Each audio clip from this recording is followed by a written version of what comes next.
Money. Apparently, it makes the world go round. But how?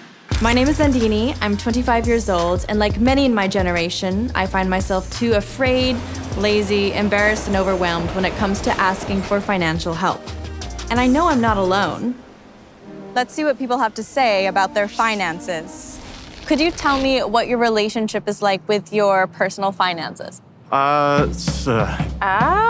Yeah, it's a little stressful at times. I've saved pretty well. I've been working since I was 15. I do hear from my parents and everything that I'm a horrible spender. I work really hard just saving money. What about you? No, I don't save anything. I probably spend like $1,000 a week, I'm gonna be honest. If there were some things you could learn more about when it came to your finances, what would that be? How I could buy a house. How to budget your money a lot better. I'd like to get into investing. High school, I'd rather learn about taxes and do the quadratic function formula or something Which like we'd that. never use now. Which we never use now. So what about you? Maybe you're like me and find it physically painful to open your banking app on your phone. I'm on a journey to learn more about the world of money, and I'm bringing you along. This is Your World on Money. With 46% of Gen Zers and 47% of millennials living paycheck to paycheck and worrying that they won't be able to cover their expenses, financial concerns are at the top of most of our minds. So how can we address those financial fears? We need to become financially literate. While the idea of managing money can feel intimidating, one of the best places to start is learning how to budget. But before we begin, I think it's important that we learn a little history, like what even is money? To best understand money, it makes sense to travel back in time, like really far back in time. A somewhat recognizable form of money has been around for at least 5,000 years, but before that, people would barter or trade the goods they had directly for those that they needed.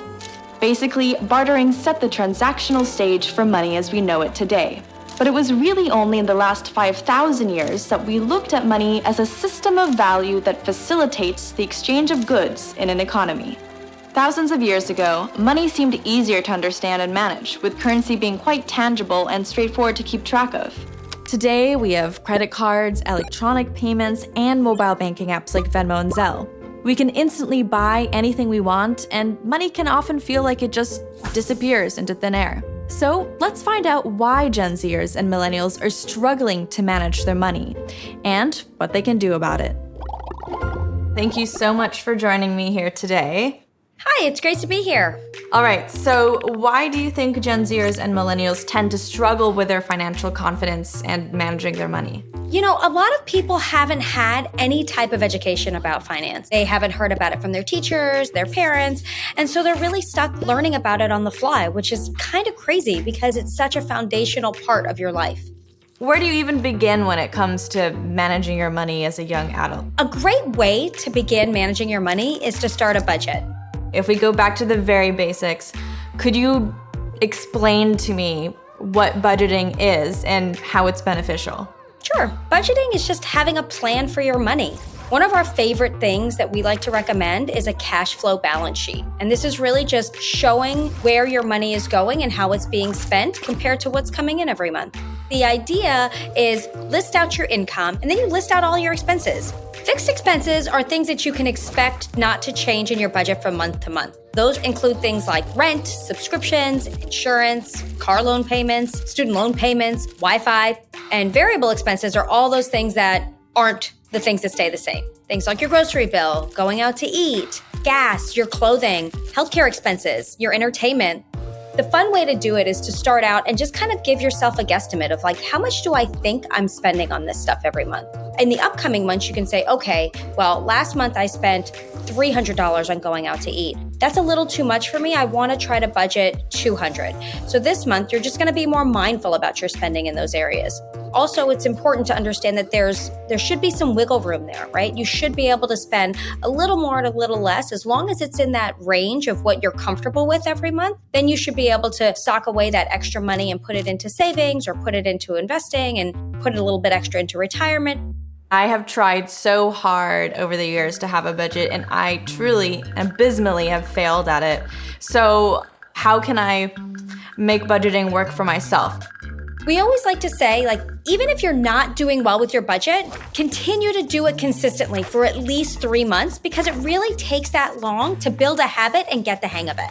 One of the biggest things is to be intentional with your money. A lot of people don't have a vision for why they need to budget and why they need to save. So when they hear the word budget, they just think, oh, this is restricting. But you can actually find a lot of freedom in budgeting. Why are you saving? Is it so that you can travel with your friends? Is it so that you can save for retirement or you want to buy a house? I like to encourage people to sit down and have that dream session. Why do you want to be good with your money? Budgeting can really be an exciting way to create that purpose, to think about why you're doing what you're doing when you're doing it. I know it can be kind of overwhelming, especially when you're straight out of college or straight out of high school. But if you take the time to really get on top of your money, it can really help a lot. 100% agreed. Thank you so much for your time. That was such a great interview and so helpful for me to learn more about budgeting from you. Thanks for having me. Today I learned that budgeting is a great first step in learning how to manage your money.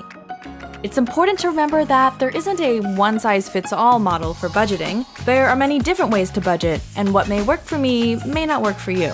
However, regardless of the method you choose, budgeting is simply telling your money where to go. Remember, tracking your expenses is key to ensure you aren't spending more than what you have, and don't forget to pay down your debt and save what you can. Hey, Mark. Ooh, oh my God! That was terrifying. Oh, a couple more. All right, we're safe now.